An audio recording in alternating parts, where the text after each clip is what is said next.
नमस्कार। नमस्कार आप सभी का। मैं नेहा वर्तिका। मैं आज आप सबके समक्ष जुड़ रही हूँ ज्यूरिख स्विट्जरलैंड से। और मैं कुछ प्रतीक्षा में हूँ कि यहाँ कुछ और दर्शक हमारे साथ आज जुड़ जाएं, तो इस काव्य पाठ का शुभारंभ करूं। जी, नितिन कुमार जी जुड़ चुके हैं। बहुत बहुत धन्यवाद भैया आपका। हरीशचंद जी, पीके तिवारी जी, धन्यवाद यहाँ जुड़ने के लिए मुझसे। तो पुनः एक बार सबको धन्यवाद करती हूँ। मैं नेहा वर्तिका ज्यूरिख स्विट्जरलैंड से आज आप सबके समक्ष उपस्थित हूँ अपनी कुछ रचनाएं लेकर के।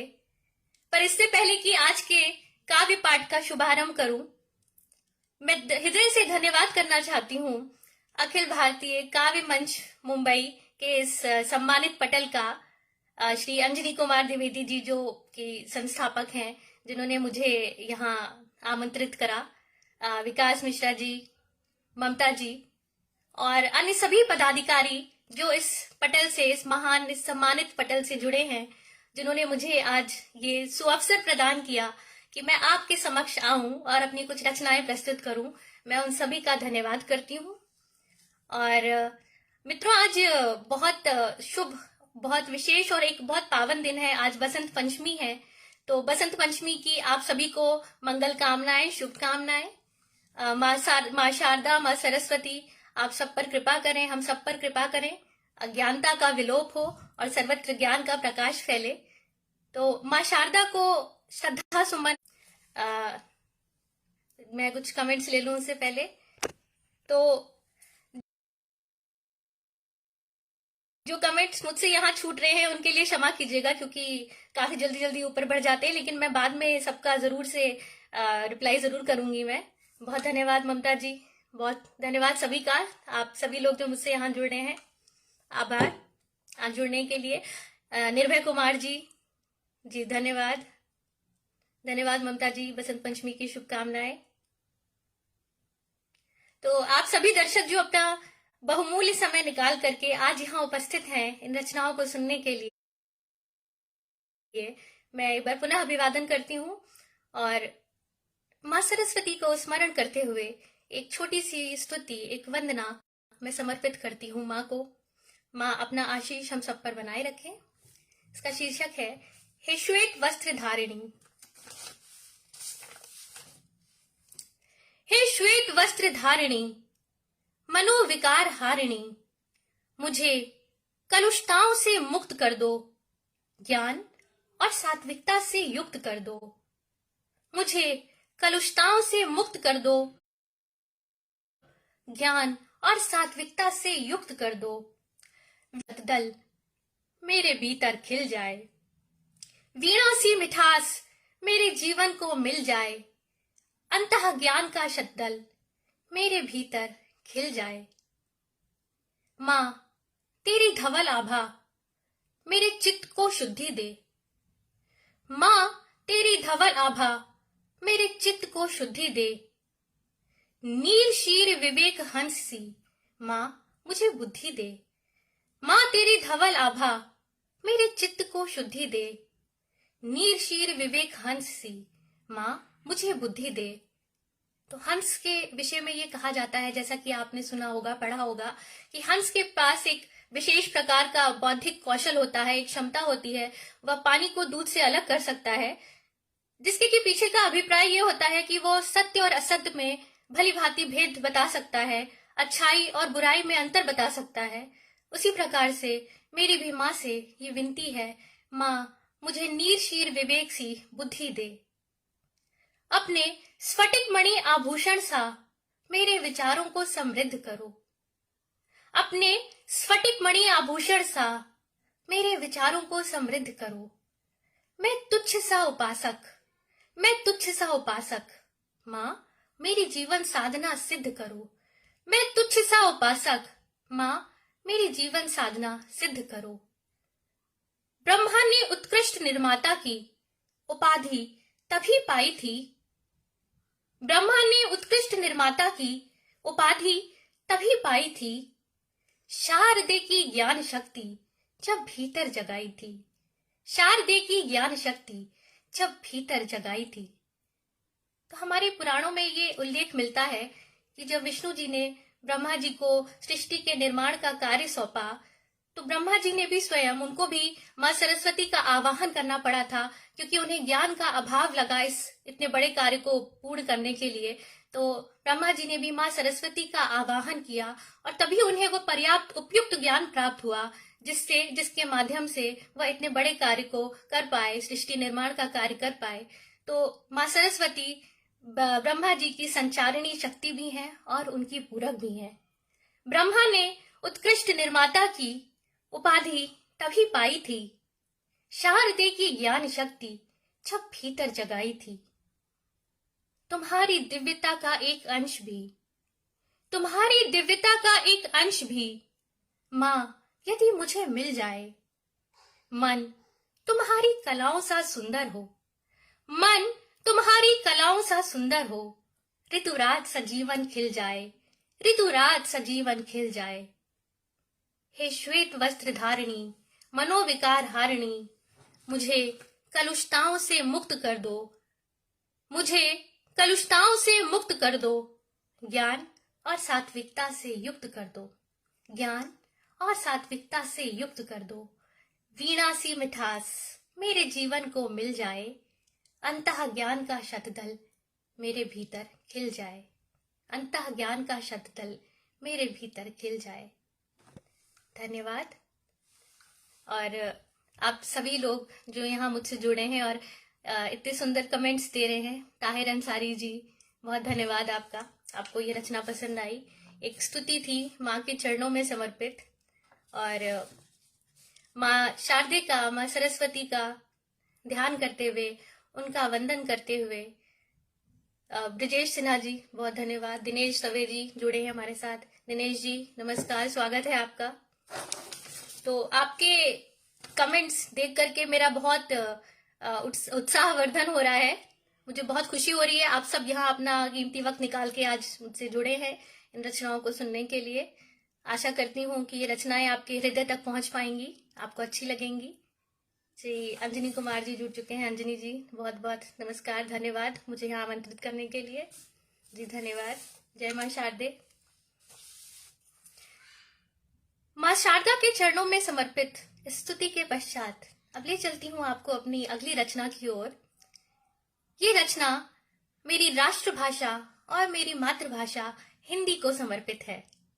कुछ दिन पूर्व ही 10 जनवरी को हमने वर्ल्ड हिंदी डे मनाया था, विश्व हिंदी दिवस हमने मनाया था, जिसकी की नींव रखी गई थी 1975 में तत्कालीन प्रधानमंत्री श्रीमती इंदिरा गांधी जी द्वारा। तो हिंदी के प्रति जागरूकता फैले, लोगों में, भारतीय नागरिकों में हिंदी का सम्मान बना रहे और आने वाली हर पीढ़ी इसका सम्मान करे, इस भाषा को पढ़े और समझे। इस उद्देश्य के साथ इन कुछ भावों को समेटते हुए मैंने कुछ कविता लिखने का प्रयास किया है। आशा करती हूँ आपको पसंद आएगी। इसका शीर्षक है हिंदी तो मधुमास सी है। जी ममता जी बहुत धन्यवाद आपका यहाँ जुड़े रहने के लिए। अभिव्यक्ति मेरी निलयहीन थी, अभिव्यक्ति मेरी निलयहीन थी, हिंदी जैसे सुवास सी है, हिंदी जैसे सुवास सी है, शब्दों के मनोरम पुष्प खिलाती, हिंदी तो मधुमास सी है, शब्दों के मनोरम पुष्प खिलाती, हिंदी तो मधुमास सी है। आर्यवर्त के वृंदावन में हिंदी कृष्णा के रास सी है, आर्यवर्त के वृंदावन में हिंदी कृष्णा के रास सी है। पढ़ लूं जितना भी उतना कम है, पढ़ लूं जितना भी उतना कम है, हिंदी अनंत आकाश सी है, हिंदी अनंत आकाश सी है।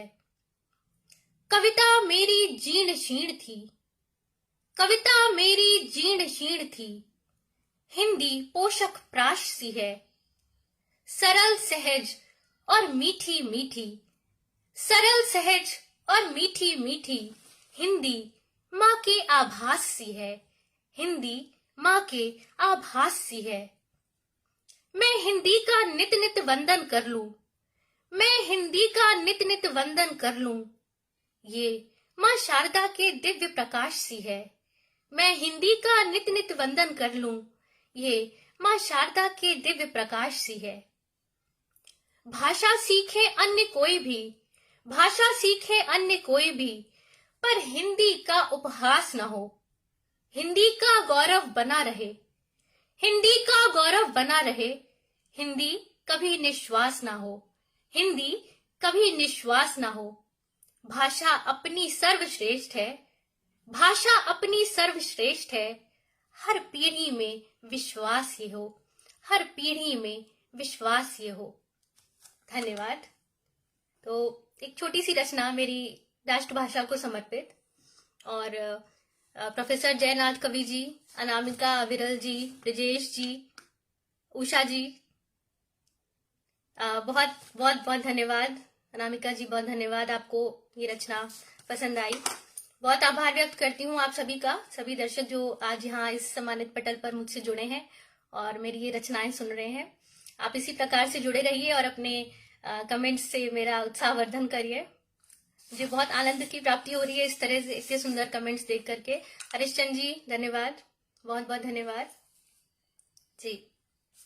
अंजनी जी नमस्कार, अशोक श्रीवास्तव जी नमस्कार, सौरभ जी नमस्कार, धन्यवाद। माँ सरस्वती की वंदना और मातृभाषा हिंदी को समर्पित इस कविता के पश्चात अब अगली कविता जो मैं आपको सुनाने जा रही हूं वो दुनिया की सबसे खूबसूरत जगह पर है।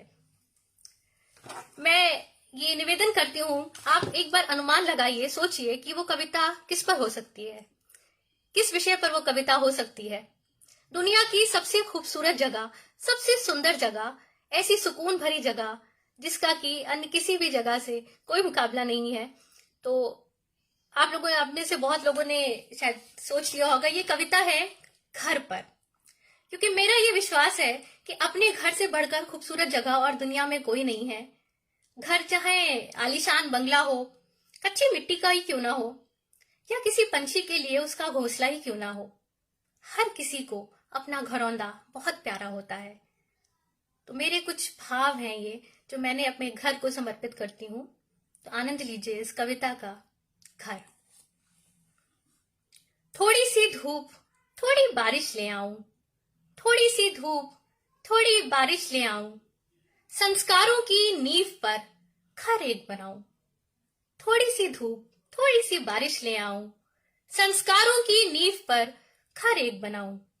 बड़ा रूहानी सा सुना है हर घर का किस्सा है, बड़ा रूहानी सा सुना है हर घर का किस्सा है। ये घर सिर्फ घर नहीं मेरे वजूद का हिस्सा है, ये घर सिर्फ घर नहीं मेरे वजूद का हिस्सा है। देखा था पुरानी तस्वीरों में, देखा था पुरानी तस्वीरों में, घर कुछ सादा सा था। माँ कहती है वेतन पिता का तब कुछ आधा सा था। देखा था पुरानी तस्वीरों में, घर कुछ सादा सा था। माँ कहती है वेतन पिता का तब आधा सा था। पर्दे कभी मेज पोश, पर्दे कभी मेज पोश, माँ खुद सी लिया करती थी। जिंदगी अपने हिस्से की हम सब में जी लिया करती थी। पर्दे कभी मेज पोश, माँ खुद सी लिया करती थी। जिंदगी अपने हिस्से की हम सब में जी लिया करती थी। पिता ने बड़ी काविशों से पाई पाई को जोड़ा था, पिता ने बड़ी काविशों से पाई पाई को जोड़ा था। इसे सहेजने में माँ ने कई सुखों को छोड़ा था, इसे सहेजने में माँ ने कई सुखों को छोड़ा था। नोक छोक है रोक टोक है, नोक छोक है रोक टोक है, संस्कार है त्योहार है। नोक छोक है रोक टोक है, संस्कार है त्योहार है। उम्मीदों के रोशनदान से यहाँ जिंदगी गुलजार है, उम्मीदों के रोशनदान से यहाँ जिंदगी गुलजार है। कैफियत के बहाने जब से अजनबियों ने झांका है, कैफियत के बहाने जब से अजनबियों ने झांका है। बड़े एतिहाद से पर्दों ने खिड़कियों को ढाका है, बड़े एतिहाद से पर्दों ने खिड़कियों को ढाका है। बुजुर्गों के नूर से घर का जर्रा जर्रा खिल रहा है, बुजुर्गों के नूर से घर का जर्रा जर्रा खिल रहा है, सुकूने हयात सा मेरे घर में मिल रहा है। बुजुर्गों के नूर से घर का जर्रा जर्रा खिल रहा है, सुकूने हयात सा मेरे घर में मिल रहा है। आई गई जिसमें कई पीढ़ियां हैं, आई गई जिसमें कई पीढ़ियां हैं, छत है आंगन है आड़ी तिरछी सीढ़ियां हैं। आई गई जिसमें कई पीढ़ियां हैं, छत है आंगन है आड़ी तिरछी सीढ़ियां हैं। तूफान से आंधियों से ये छत खूब लड़ी है, तूफान से आंधियों से ये छत खूब लड़ी है। हिफाजत में ये दीवार हमेशा ही खड़ी है, हिफाजत में ये दीवार हमेशा ही खड़ी है। पौधा एक तुलसी का, पौधा एक तुलसी का, एक छोटी सी फुलवारी। पौधा एक तुलसी का, एक छोटी सी फुलवारी। इन पहरेदार दरवाजों की भी बड़ी है जिम्मेदारी। पौधा एक तुलसी का, एक छोटी सी फुलवारी। इन पहरेदार दरवाजों की भी बड़ी है जिम्मेदारी। पलंग पर मलंग सी, पलंग पर मलंग सी, फिर सपनों में खो जाऊं। पलंग पर मलंग सी, फिर सपनों में खो जाऊं। दिखावों से दूर घर में बस खुद सी हो जाऊं। दिखावों से दूर घर में बस खुद सी हो जाऊं। बड़ा रूहानी सा सुना है हर घर का किस्सा है, बड़ा रूहानी सा सुना है हर घर का किस्सा है। ये घर सिर्फ घर नहीं मेरे वजूद का हिस्सा है, ये घर सिर्फ घर नहीं मेरे वजूद का हिस्सा है। थोड़ी सी धूप थोड़ी बारिश ले आऊं, थोड़ी सी धूप थोड़ी बारिश ले आऊं। संस्कारों की नींव पर घर एक बनाऊं, संस्कारों की नींव पर घर एक बनाऊं। बड़ा रूहानी सा सुना है हर घर का किस्सा है, ये घर सिर्फ घर नहीं मेरे वजूद का हिस्सा है, ये घर सिर्फ घर नहीं मेरे वजूद का हिस्सा है। बहुत बहुत धन्यवाद, बहुत आभार मीनाक्षी जी, पीके तिवारी जी और राधा जी, राम गोपाल चौबे जी, अंजनी जी, जी बहुत बहुत धन्यवाद, बहुत आभार। ब्रजेश सिन्हा जी बहुत धन्यवाद इतने सुंदर कमेंट के लिए। जी आप सभी दर्शक जो माधो सिंह जी, जी बहुत धन्यवाद। सौरभ जी, संगीता चौबे पंखुड़ी जी जुड़ी हैं जी। आप सभी दर्शकों का बहुत आभार व्यक्त करती हूँ जो मुझसे जुड़े हुए हैं और मेरी कविताओं पर निरंतर प्रोत्साहन दे रहे हैं और इतने सुंदर कमेंट्स दे रहे हैं। ये बहुत उत्साहवर्धन कर रहा है मेरा, जो बहुत खुशी हो रही है और मैं प्रेरित हूँ आगे और भी अच्छी कुछ रचनाएं आपके समक्ष प्रस्तुत करने के लिए। तो इसी प्रकार से आप जुड़ी रहिए। ये थी मेरी एक बहुत खास रचना घर पर, जो मेरे दिल के बहुत करीब है। मैंने आज तक ये रचना अभी तक जहां भी सुनाई है सबको बहुत पसंद आई है और मुझे खुशी है कि आज आपके हृदय तक भी, मेरी उम्मीद है कि आपके हृदय तक भी ये कविता पहुंची होगी। तो बहुत धन्यवाद। तो बात करी थी मैंने घर की, अब उन लोगों की बात करते हैं जो मकान को घर बनाते हैं। मकान से घर बनाने तक का एक बहुत लंबा सफर तय करना पड़ता है। तो वो शख्स, वो एक खास शख्स, वो लोग जो इसके पीछे हैं, इस मकान को घर बनाने के पीछे की यात्रा में जिनका सबसे बड़ा योगदान है, मैं बात कर रही हूं स्त्रियों की, माताओं की, भाभियों की, बेटियों की, बहनों की, जो जुड़ी रहती हैं इस घर पर, जो इस घर की धुरी हैं, जो इस मकान को घर बनाती हैं। तो अगली जो मेरी पेशकश है, अगली जो मेरी रचना है, वो इन स्त्रियों को समर्पित है। और जी कुछ कमेंट्स ले लूं। कल्पना जी, जी जयनाथ कवि जी, खुशी झा जी, जी बहुत धन्यवाद आपका, आपके कमेंट्स के लिए। जी स्वागत है खुशी जी। जी तो आज बदलते समय के साथ बहुत कुछ बदल गया है। हमारा चीजों को देखने सुनने का नजरिया बदल चुका है और मॉडर्न कहलाने के मापदंड भी बदल चुके हैं। ऐसे में वो स्त्रियां जो आज भी जुड़ी हैं अपनी परंपराओं से, पुराने रीति रस्मों को आज भी निभाती हैं, पूरे दिल से निभाती हैं, उन पर यह कविता समर्पित है। और ये मैंने एक व्यंग्यात्मक शैली में लिखने का प्रयास किया है। इसका शीर्षक है मेरे मोहल्ले की औरतें। तो एक खास कविता कुछ व्यंग्यात्मक शैली में कुछ खास स्त्रियों को समर्पित। आनंद लीजिए इस कविता का। मेरे मोहल्ले की औरतें। जी माधो सिंह जी, राम गोपाल जी, खुशी झा जी, धन्यवाद फिर से आप सभी का स्वागत है। मेरे मोहल्ले की औरतें। चूड़ियां रोज ही पहनती हैं, बिंदी भी लगाती हैं। चूड़ियां रोज ही पहनती हैं, बिंदी भी लगाती हैं। ये औरतें मोहल्ले की मॉडर्न थोड़ी कहलाती हैं। चूड़ियां रोज ही पहनती हैं, बिंदी भी लगाती हैं। ये औरतें मोहल्ले की मॉडर्न थोड़ी कहलाती हैं। मोल भाव में गणित ये जबर रखती हैं, बिना ट्विटर के भी मोहल्ले की हर खबर रखती हैं। मोल भाव में गणित ये जबर रखती हैं, बिना ट्विटर के भी पूरे मोहल्ले की खबर रखती हैं। बातें मन की अक्सर काम वाली से कह लेती हैं। बातें मन की अक्सर काम वाली से कह लेती हैं। सास बहू सीरियल देखने का ताना भी सह लेती हैं। सास बहू सीरियल देखने का ताना भी सह लेती हैं। इन्हें नहीं लुभाते अक्सर फेंग शुई के मेंढक बिल्ली दरवाजे पर नजर बट्टू लगाती हैं। इन्हें नहीं लुभाते अक्सर फेंग शुई के मेंढक बिल्ली दरवाजे पर नजर बट्टू लगाती हैं। ये औरतें मोहल्ले की मॉडर्न थोड़ी कहलाती हैं। ये औरतें मोहल्ले की मॉडर्न थोड़ी कहलाती हैं। ठेले से सब्जी ताजी खुद ही चुनती हैं। ठेले से सब्जी ताजी खुद ही चुनती हैं। ब्रांड के जमाने में भी स्वेटर बुनती हैं। ब्रांड के जमाने में भी स्वेटर बुनती हैं। ऑनलाइन से ज्यादा अपनी छतों पर नजर आती हैं। ऑनलाइन से ज्यादा अपनी छतों पर नजर आती हैं। ये औरतें मोहल्ले की मॉडर्न थोड़ी कहलाती हैं। ये औरतें मोहल्ले की मॉडर्न थोड़ी कहलाती हैं। पड़ोसी के दामाद का भी पूरा सत्कार करती हैं। पड़ोसी के दामाद का भी पूरा सत्कार करती हैं। लाल साड़ी में सजी आज भी हर त्योहार करती हैं। पड़ोसी के दामाद का भी पूरा सत्कार करती हैं। लाल साड़ी में सजी आज भी हर त्योहार करती हैं। ढोलक की थाप पर बन्ना बन्नी भी गा लेती हैं। करवा चौथ आज भी बिना तर्क के मना लेती हैं। करवा चौथ आज भी बिना तर्क के मना लेती हैं। इन्हें लुभाता है सिल पर मसाला पीसना। इन्हें लुभाता है सिल पर मसाला पीसना। खाना ऑलिव ऑयल में नहीं बनाती हैं। इन्हें लुभाता है सिल पर मसाला पीसना।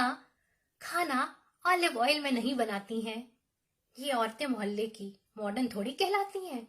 ये औरतें मोहल्ले की मॉडर्न थोड़ी कहलाती हैं। वो घर के बुजुर्गों से आज भी डरती हैं। वो घर के बुजुर्गों से आज भी डरती हैं। मोहल्ले की कुछ नई नवेली पल्लू भी करती हैं। वो घर के बुजुर्गों से आज भी डरती हैं। मोहल्ले की कुछ नई नवेली पल्लू भी करती हैं। पीहर से ससुराल तक का हर रिश्ता निभाती हैं। पीहर से ससुराल तक का हर रिश्ता निभाती हैं। कुछ गद्दों के नीचे पैसे आज भी छुपाती हैं। कुछ गद्दों के नीचे पैसे आज भी छुपाती हैं। ऑर्किड्स के जमाने में देसी गुलाब नजर आती हैं। ऑर्किड्स के जमाने में देसी गुलाब नजर आती हैं। ये औरतें मोहल्ले की मॉडर्न थोड़ी कहलाती हैं। ये औरतें मोहल्ले की मॉडर्न थोड़ी कहलाती हैं। जी बहुत धन्यवाद।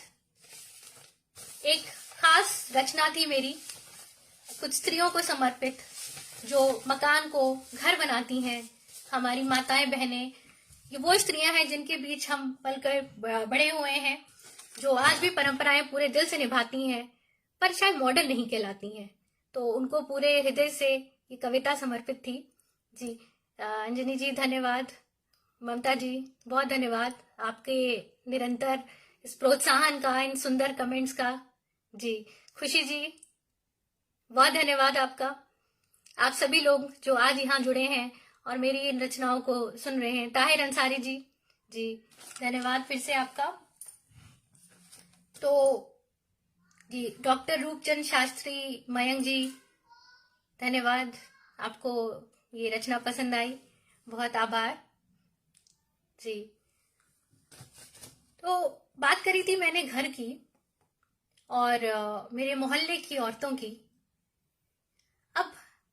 कुछ माहौल बदलते हैं और कुछ अलग तरह की कविता सुनाती हूँ आपको। मुकेश मोदी जी जुड़े हैं, नमस्कार मुकेश जी। राम गोपाल चौबे जी, धन्यवाद। कुछ अलग विषय पर अब एक कविता प्रस्तुत करती हूँ। कविता का शीर्षक है पेड़ और परिंदा।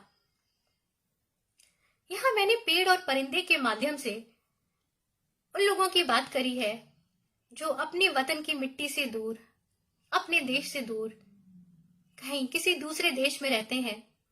तो समझने का प्रयास करिएगा, इसके भाव आप तक पहुंचे, ये कविता आपके हृदय तक पहुंचे।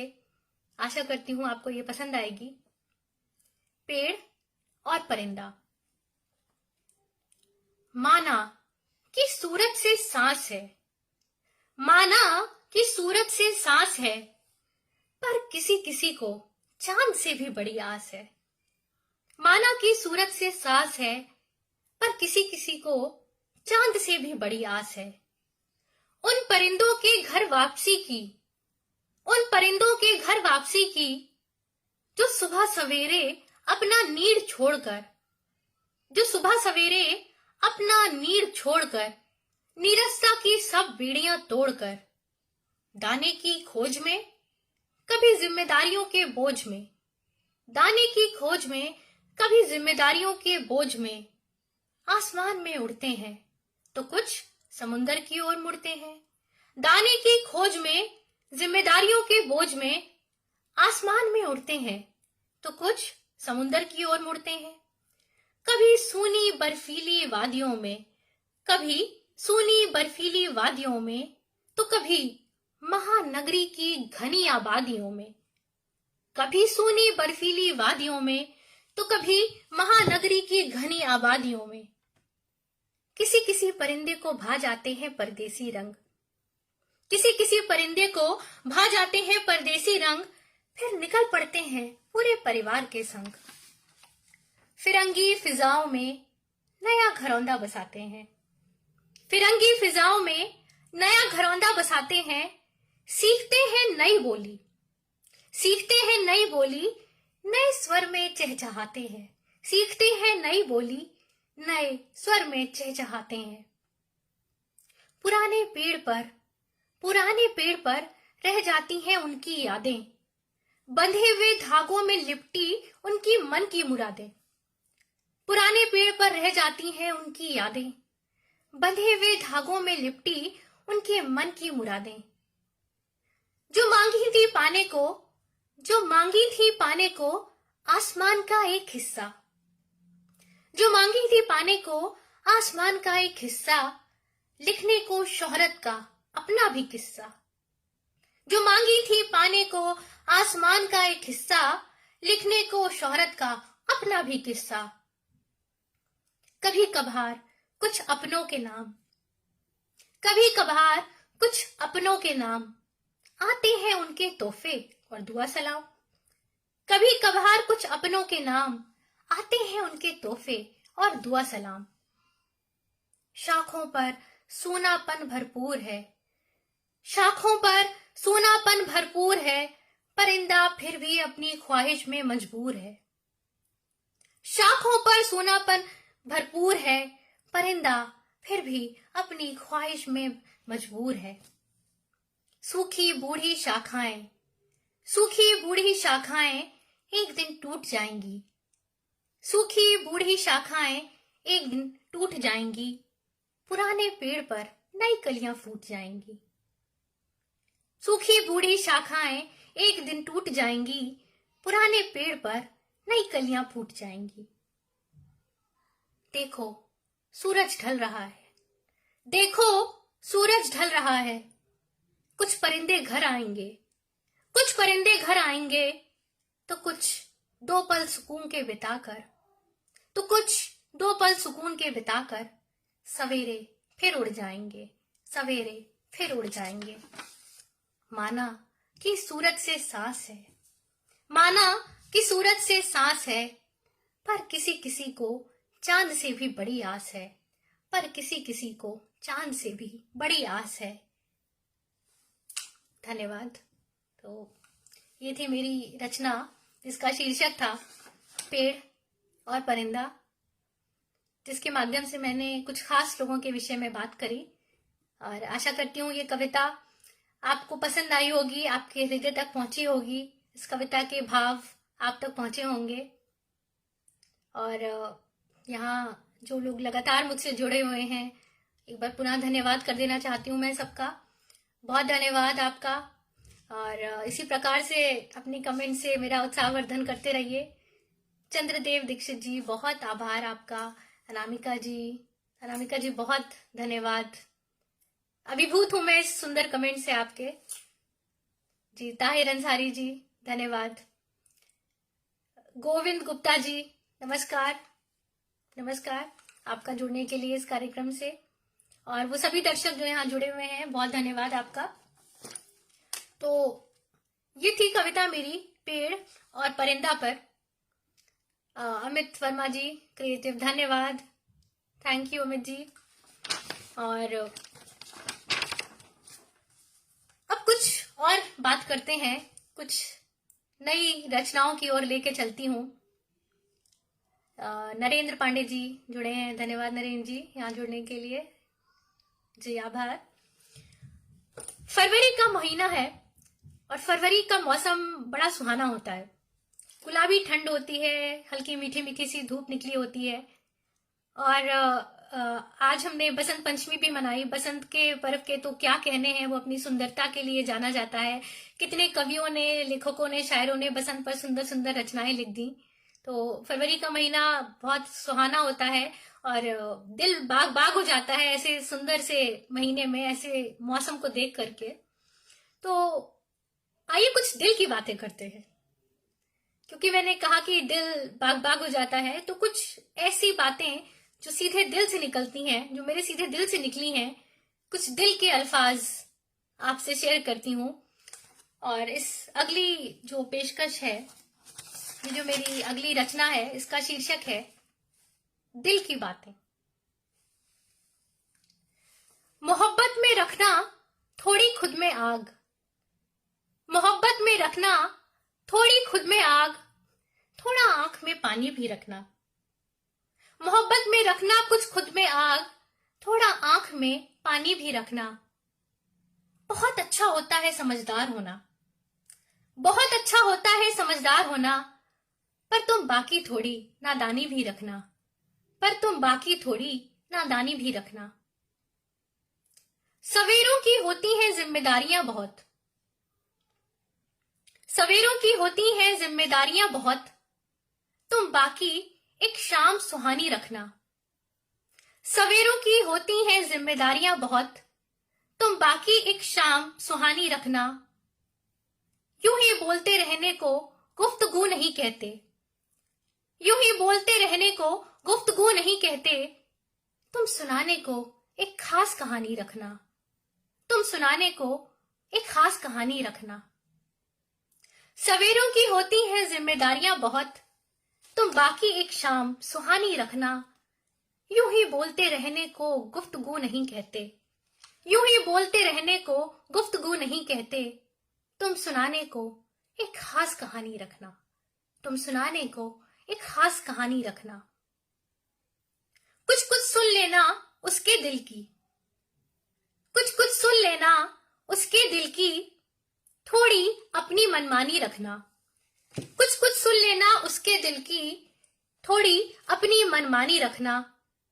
रिश्ते शफफ अच्छे होते हैं, रिश्ते शफफ अच्छे होते हैं, पर कुछ बातें अनजानी भी रखना, पर कुछ बातें अनजानी भी रखना। कुछ कुछ सुन लेना उसके दिल की, कुछ अपनी मनमानी रखना। रिश्ते शफफ अच्छे होते हैं, पर कुछ बातें अनजानी भी रखना, पर कुछ बातें अनजानी भी रखना। बहुत अच्छा होता है समझदार होना, बहुत अच्छा होता है समझदार होना, पर तुम बाकी थोड़ी नादानी भी रखना, पर तुम बाकी थोड़ी नादानी भी रखना। इजहारे दिल के सीखना कुछ नए तरीके, इजहारे दिल के सीखना कुछ नए नए तरीके, थोड़ी बाकी रीत पुरानी रखना। इजहारे दिल के सीखना कुछ नए नए तरीके, थोड़ी बाकी रीत पुरानी भी रखना। यूं तो है जिंदगी चंद सांसों का नाम, यूं तो है जिंदगी चंद सांसों का नाम, पर तुम हर सांस में जिंदगानी रखना, पर तुम हर सांस में जिंदगानी रखना। इजहारे दिल के सीखना कुछ नए नए तरीके, थोड़ी बाकी रीत पुरानी रखना। यूं तो है जिंदगी चंद सांसों का नाम, यूं तो है जिंदगी चंद सांसों का नाम, तुम हर सांस में जिंदगानी रखना, तुम हर सांस में जिंदगानी रखना। बहुत अच्छा होता है समझदार होना, बहुत अच्छा होता है समझदार होना, पर तुम बाकी थोड़ी नादानी भी रखना, पर तुम बाकी थोड़ी नादानी भी रखना। मोहब्बत में रखना कुछ कुछ आग, मोहब्बत में रखना कुछ कुछ आग, थोड़ा आंख में पानी भी रखना, थोड़ा आंख में पानी भी रखना। बहुत अच्छा होता है समझदार होना, पर तुम बाकी थोड़ी नादानी भी रखना, तुम बाकी थोड़ी नादानी भी रखना। जी धन्यवाद। जी अनामिका जी, डॉक्टर कुमार वर्मा जी, MS अंसारी जी, बहुत आभार आपका। जी डॉक्टर कुमार वर्मा जी सादर प्रणाम। राम गोपाल जी नमस्कार। MS अंसारी जी धन्यवाद जी, बहुत धन्यवाद आपका। अनामिका जी अभिभूत हूं मैं फिर से एक बार आपके इन सुंदर कमेंट से। आप लगातार जुड़ी हुई हैं और इतने सुंदर कमेंट्स दे रही हैं। सभी दर्शकों का बहुत बहुत धन्यवाद यहाँ जुड़े रहने के लिए। तो ये थी कुछ दिल की बातें जो मेरे दिल से निकली थी और उम्मीद है ये आपके दिल तक भी पहुंची होंगी जरूर। अब कुछ और रचनाएं लेकर के इस कार्यक्रम को आगे बढ़ाते हैं। एक खास रचना कुछ वातावरण को, माहौल को बदलते हैं और कुछ दिल की बातों के बाद कुछ अध्यात्म की ओर ले चलती हूँ आपको। और एक खास रचना मेरी, एक कविता जो कि ईश्वर को समर्पित है। मैं ईश्वर को कहाँ किस रूप में खोजती हूँ, कैसे महसूस करती हूँ, उस पर कुछ भाव मैंने अपने पिरोए हैं एक कविता के रूप में। इस कविता का शीर्षक है ईश्वर। क्षितिज के उस पार कहीं वो रहता है, कभी पर्वत सा स्थिर, कभी नीर सा बहता है। क्षितिज के उस पार कहीं वो रहता है, कभी पर्वत सा स्थिर, कभी नीर सा बहता है। वो जब भीषण है ज्वार और भाटे में भी है, वो जब भीषण है ज्वार और भाटे में भी है, जब एकांत है शमशान के संगनाटे में भी है। वो जब भीषण है ज्वार और भाटे में भी है, जब एकांत है शमशान के संगनाटे में भी है। परिणीता कहती है वो लाल सिंदूर में है, परिणीता कहती है वो लाल सिंदूर में है। वो कभी काशी तो कभी बिठूर में है, वो कभी काशी तो कभी बिठूर में है। शिशु के लिए माँ के शीर में है, शिशु के लिए माँ के शीर में है। कुरुक्षेत्र के लिए अर्जुन के तीर में है, कुरुक्षेत्र के लिए अर्जुन के तीर में है। 16 संस्कारों से लेकर हर रस्म तक है, 16 संस्कारों से लेकर हर रस्म तक है। वो गर्भ से लेकर चिता की भस्म तक है। 16 संस्कारों से लेकर हर रस्म तक है, गर्भ से लेकर चिता की भस्म तक है। वो डमरू के नाद में भी है, गुरु के संवाद में भी है। वो डमरू के नाद में भी है, गुरु के संवाद में भी है। तुलसी को राम में मिलता है, मीरा को घनश्याम में मिलता है। तुलसी को राम में मिलता है, मीरा को घनश्याम में मिलता है। कभी अल्लाह तो कभी राम बन जाता है, कभी अल्लाह तो कभी राम बन जाता है। कभी दरगाह तो कभी 4 धाम बन जाता है, कभी अल्लाह तो कभी राम बन जाता है, कभी दरगाह तो कभी 4 धाम बन जाता है।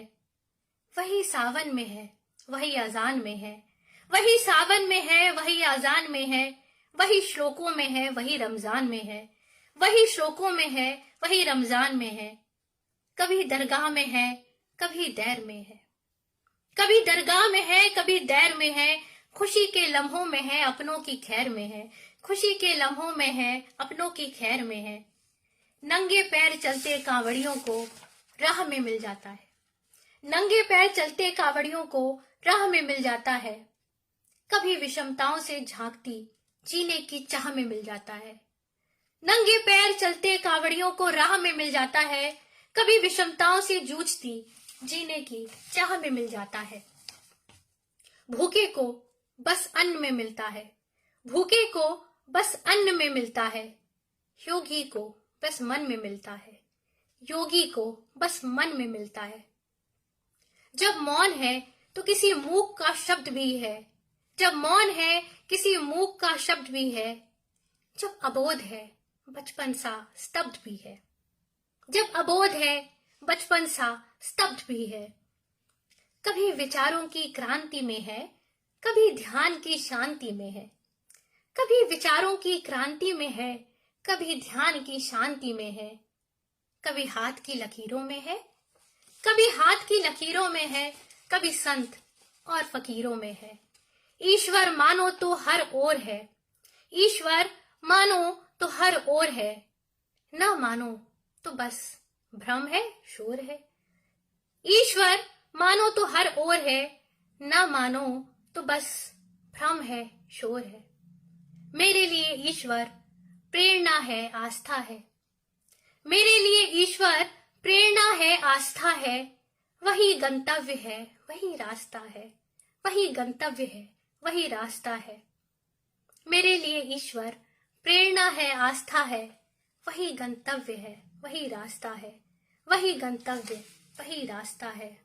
क्षितिज के उस पार कहीं वो रहता है। क्षितिज के उस पार कहीं वो रहता है। कभी पर्वत सा स्थिर, कभी नीर सा बहता है। कभी पर्वत सा स्थिर, कभी नीर सा बहता है। धन्यवाद, बहुत धन्यवाद आप सबका। तो जी अंजनी जी धन्यवाद, अनामिका जी, वेद प्रकाश सिंह जी धन्यवाद। बहुत आभार आपका, बहुत आभार आप सभी का। आप जो मुझसे यहाँ निरंतर जुड़े हुए हैं और अपने सुंदर कमेंट्स भी दे रहे हैं, जिससे मेरा बहुत उत्साहवर्धन हो रहा है। बहुत धन्यवाद आप सभी का। जी अभी सरन जी धन्यवाद। और अब शाम का समय है, रात होने वाली है और कुछ ही देर में मैं आपसे यहाँ आज्ञा लूंगी, विदा लूंगी इस कार्यक्रम से। पर जाने से पहले रात को समर्पित एक खास रचना जिसका कि शीर्षक है निशा नेह। तो निशा काल में कैसा वातावरण होता है, क्या अनुभूतियां होती हैं, उनको लेकर के मैंने ये रचना लिखी है, निशा नेह। तो आनंद लीजिए इस खास कविता का। राय अरविंद जी, रवि शर्मा जी धन्यवाद आपके कमेंट्स का। MS अंसारी जी, अनामिका जी, पुनः धन्यवाद करती हूँ आप सबका। बहुत बहुत बहुत आभार आपका, हृदय से आभार व्यक्त करती हूँ आप सभी का, सभी दर्शकों का जो यहाँ जुड़ रहे हैं, कमेंट्स कर रहे हैं और मेरी इन रचनाओं को सुन रहे हैं। तो आनंद लीजिए इस अगली प्रस्तुति का। निशा नेह। है निशा काल मादकता छाई, चारु चंद्रमा झूम रहा। नील गगन के पावन पथ पर तारों का रथ घूम रहा। है निशा काल मादकता छाई, चारु चंद्रमा झूम रहा। नील गगन के पावन पथ पर तारों का रथ घूम रहा। निशानाथ की जगमग किरणें नील कमल पर डोल रही। निशानाथ की जगमग किरणें नील कमल पर डोल रही। रात रानी से लदी डालियां मीठा सा रस घोल रही। रात रानी से लदी डालियां मीठा सा रस घोल रही। स्वप्नों के सुंदर आभूषण ने निद्रा को पुनः सजाया है। अखियों के आलिंगन का उसने बरसों कर्तव्य निभाया है। स्वप्नों के सुंदर आभूषण ने निद्रा को पुनः सजाया है। अखियों के आलिंगन का उसने बरसों कर्तव्य निभाया है सूर्यमुखी दिनकर के साथी। है सूर्यमुखी दिनकर के साथी, पर जगमग जुगनू जाग रहे। लुका छुपी का खेल खेलते यहाँ वहां कुछ भाग रहे। है सूर्यमुखी दिनकर के साथी, पर जगमग जुगनू जाग रहे, लुका छुपी का खेल खेलते यहां वहां कुछ भाग रहे। मंद मंद सी पवन बह रही, मंद मंद सी पवन बह रही, स्वच्छंद चांदनी छाई है। मौन हो गया सारा जग ही, स्थिरता सी घिर आई है। मंद मंद सी पवन बह रही, स्वच्छंद चांदनी छाई है। मौन हो गया सारा जग ही, स्थिरता सी घिर आई है स्वर्ण सवेरा, है स्वर्ण सवेरा, निशा है चांदी, इसका भी हम नमन करें। है स्वर्ण सवेरा, निशा है चांदी, इसका भी हम नमन करें। सुख से अपने घर में बैठें, सुख से अपने घर में बैठें और मीठे सपनों में भ्रमण करें। है स्वर्ण सवेरा, निशा है चांदी, इसका भी हम नमन करें। सुख से अपने घर में बैठें, मीठे सपनों में भ्रमण करें, मीठे सपनों में भ्रमण करें। है निशा काल, मादकता छाई, चारु चंद्रमा झूम रहा। नील गगन के पावन पथ पर तारों का रथ घूम रहा। नील गगन के पावन पथ पर तारों का रथ घूम रहा। तो धन्यवाद गिरधारी खंडेलवाल जी और सुमन श्रीवास्तव जी, धन्यवाद। आपको ये प्रस्तुति अच्छी लगी, आपको ये कविता अच्छी लगी, निशा काल, जो कि मैंने रात को समर्पित करी थी ये कविता। जी अंजलि जी धन्यवाद, नामिका जी बहुत धन्यवाद आपका फिर से करती हूँ। और बहुत खुशी हुई मुझे आज आप सब से इस मंच पर जुड़ करके, इस सम्मानित पटल जहाँ एक से एक बड़े कवि, शायर, लेखक आते हैं और एक से एक उत्कृष्ट रचना पाठ करते हैं। तो अखिल भारतीय काव्य मंच मुंबई, अंजलि जी जिसके संस्थापक हैं, आपने मुझे इस योग्य समझा, आपने मेरी इन रचनाओं को इतना सम्मान दिया कि आपने मुझे इतने बड़े पटल पर आज आमंत्रित किया। इसके लिए मैं पुनः धन्यवाद करती हूँ, बहुत आभार व्यक्त करती हूँ मैं। और एक बार फिर से धन्यवाद करती हूँ जी अमित जी धन्यवाद, गिरधारी जी धन्यवाद, जिला नजर जी धन्यवाद, जी सभी दर्शक, वो सभी दर्शक जो आज यहाँ इस कार्यक्रम में, इस काव्य पाठ में जुड़े रहे और मेरी इन सुंदर रचनाओं का, मेरी इन रचनाओं का आनंद लिया। आशा करती हूँ आपको ये रचनाएं पसंद आई होंगी, आपके हृदय तक पहुंची होंगी। और इसी के साथ मैं आज्ञा लेना चाहती हूँ, इस उम्मीद से कि आगे फिर से दोबारा कभी जुड़ने का मौका मिलेगा मुझे इस पटल से, इस मंच से, और कुछ नई रचनाएं लेकर के आपके सामने मैं प्रस्तुत होंगी। पिंकी जी धन्यवाद, जी अवीश जी बहुत धन्यवाद आपका, आपको ये रचना पाठ पसंद आया, आपको ये निशा काल की प्रस्तुति अच्छी लगी, जी बहुत धन्यवाद सभी का। और कुछ कमेंट्स जो मुझसे यहाँ छूट गए हैं क्योंकि वो ऊपर बढ़ रहे हैं जल्दी जल्दी, तो कुछ छूट जा रहे हैं, लेकिन मैं बाद में पढ़ करके आप सभी को रिप्लाई करूंगी, सभी का धन्यवाद करूंगी मैं। तो धन्यवाद करती हूँ और बहुत आभार आप सबका। एक बार फिर से बसंत पंचमी की हार्दिक शुभकामनाएं सभी को। जी भुवनेश चौहान जी धन्यवाद, धन्यवाद। पिंकी नागपाल जी धन्यवाद। और आज्ञा दीजिए, विदा लेती हूँ इस उम्मीद से कि फिर दोबारा जुड़ूंगी।